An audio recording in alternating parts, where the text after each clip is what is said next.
Hi everyone, Alan from Newlands, and this is the video for the pansy ruffles, planting them into these pots for your DUG plant box.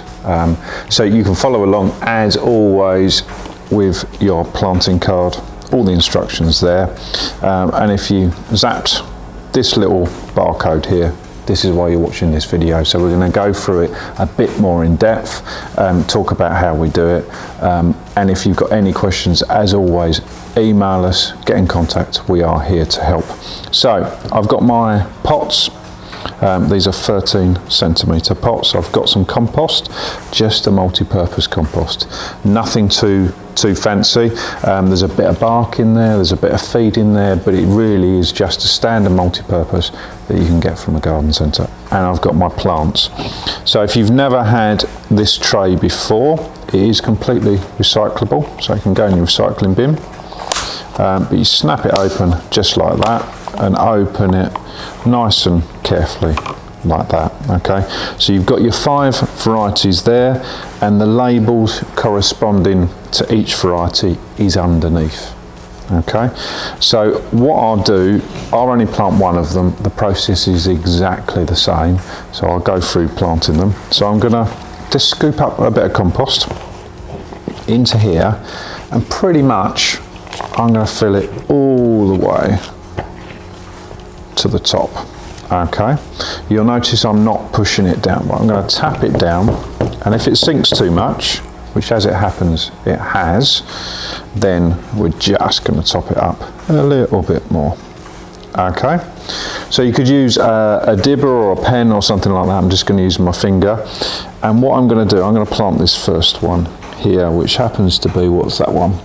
Ruffles purple and white rim. Okay, I'm just gonna make a hole like that, and we're looking to make the hole the same size as this root ball. Okay, so I just make the hole. Too big arguably is better than too small, in as much as we don't want people to push it in. If the hole's too small, your tendency will be to try and shove it in. So we'll just do that, and we want the plant to be sitting at the same level. Okay, so it wants to be where its soil is here, it wants to be in the same position just there. Okay, so we just do that and we tuck it in. Just make sure the compost sits around the root ball, and it's as simple as that really. So that's all your planting done. What I would say is you can plant all of them, but remember to label them. Okay, and remember to label them before it gets wet. So these are waterproof labels. We always use waterproof labels, but they're waterproof labels. But if you water before and the pot is a bit wet, sometimes the label doesn't stick. So I'm just going to grab that label and just peel it off and put it on the front, just like that. Okay, now it will stay. You can water this with no concerns whatsoever. It's what we use around the nursery, and that label won't come off. But if you do it before and it's a bit damp, then it might not stick to initially. So obviously you repeat the process for all of them, as simple as that, exactly the same process, labeling them. With regards to aftercare, pansies are nice and easy to look after.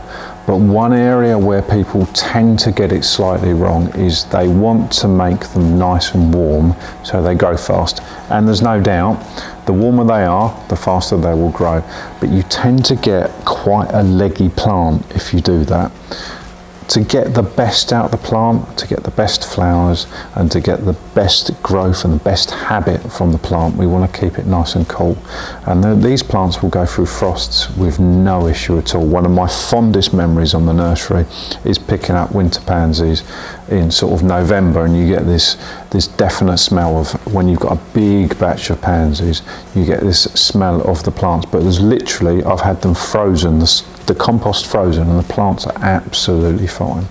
So don't worry about that too much. So we're going to put this outside.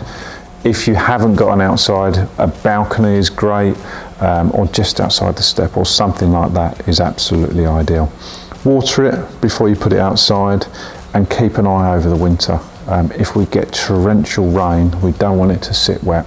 All of these pots got nice holes in the bottom, so they should drain nicely. But as always, if you've got any questions at all, get in contact. We're here to help. See you soon.